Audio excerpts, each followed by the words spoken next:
You looked at the beginning of the year. The first half was just flush with issuance. What do you expect for the second part of the year?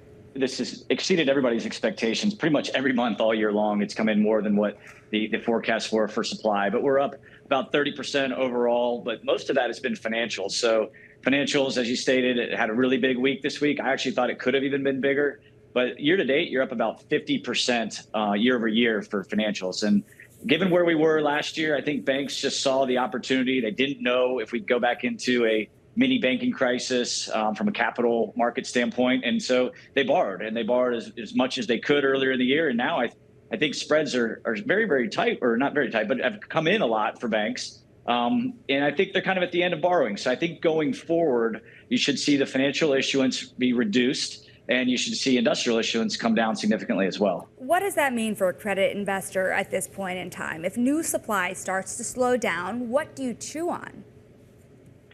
Yeah, so negative net supply is kind of the term that is being thrown around out there. And that basically means coupons, maturities, and minus new bonds. And so we actually think there will be less supply than all the coupons and maturities that are out there. So it creates, hard to believe this, but it creates a little bit of scarcity value for bonds, and particularly for high quality credit. That will really be dictated, though, on what the demand is going to be. So retail demand, we expect to pick up considerably the back half of the year, particularly when the Fed actually does cut for the first time.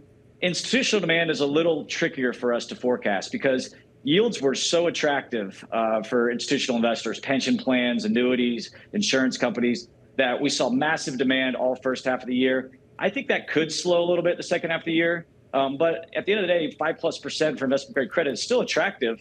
So I think there will be demand, but I do think there will be certainly less supply.